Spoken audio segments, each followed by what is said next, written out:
Good day, and thank you for registering to use the HSP Group Pre-Screening Management System. This is a quick tutorial to illustrate how the system can be used to capture screening in your workplace. Firstly, you should receive a successful registration email from us. This will contain a login link as well as your username and password. Click on the login link to access the login page, which looks like this. Then enter your username and password as you find it on the registration email. Then click Login. Upon your very first login, you will be prompted to change your password. Please do so. You will then arrive at the home page, which looks like this. The home page contains information about the HSP group as well as the services we offer. You are welcome to click on the link over here to be directed to our website for further information on us. To start capturing your screening, click on New Pre-Entry, which would load the pre-screening form. The date will automatically be set to today's date, but you are welcome to change it by clicking on the calendar and selecting the appropriate date that you're doing the screening. You then select whether the person being screened is a visitor or not. If they're not a visitor, we're assuming they're an employee of your workplace. Then you need to enter the ID number of the person being screened.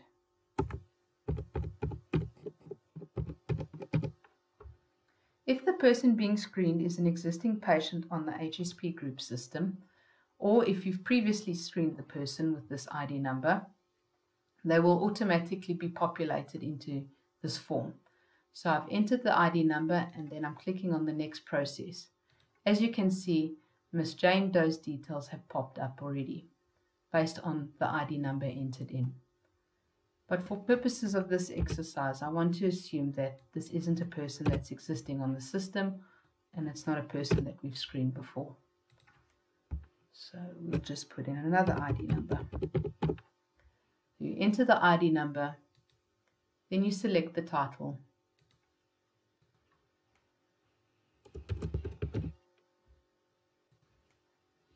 Enter the name and surname. Next, you then enter a contact number for this person. This is important because if they've been in contact with someone with COVID-19 on your premises, you may need to contact them. The employee and patient area you can ignore. This will be automatically populated based on the information in the system. Then you need to enter the company of the person being screened.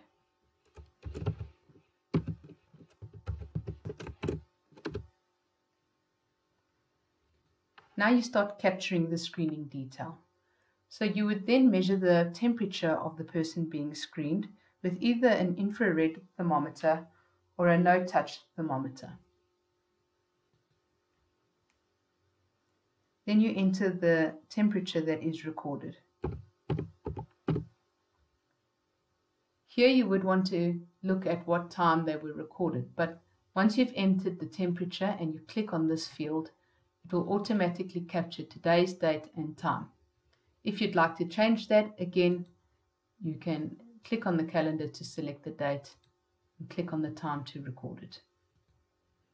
You would then need to complete this questionnaire of some of the symptoms that may be exhibiting in the person being screened. So you need to ask them if they are presenting with any of these symptoms. You simply select the answer by clicking on the button once again. Now that you have completed this questionnaire, you then click Create.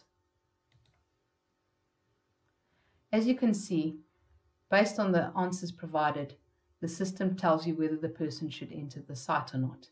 This, of course, can be overridden by you manually by selecting these fields over here based on your company policy. So this is just an initial guide, but obviously your company policy can override whether you allow the person onto your premises or not.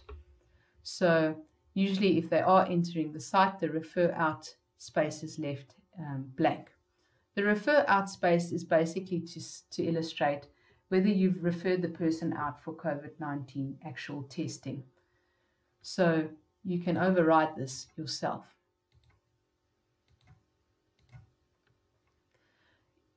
I just want to go back and show you where the system does or the system recommends that you don't allow the person onto the site. So I'm just going to go out here.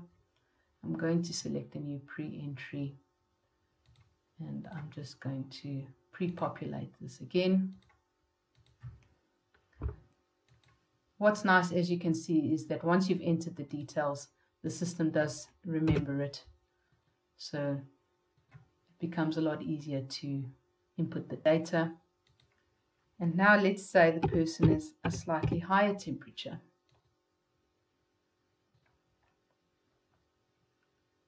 And maybe they've got a sore throat.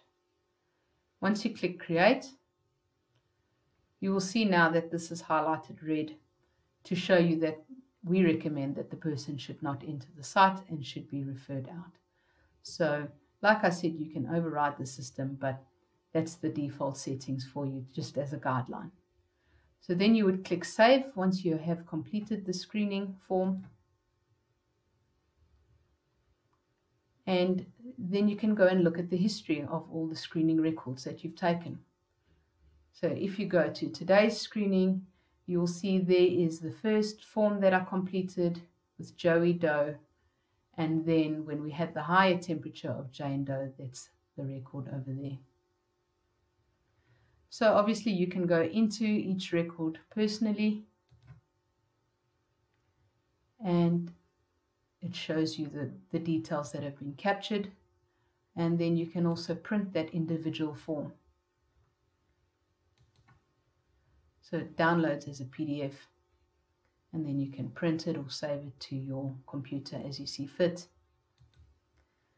So the nice thing about the system is that it also shows you historical screening. So there is today's screening, and then there is all the past screening for your company.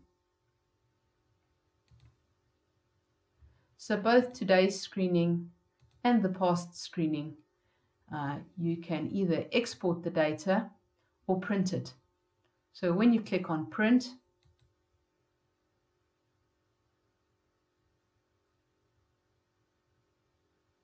all of that data gets downloaded into a PDF.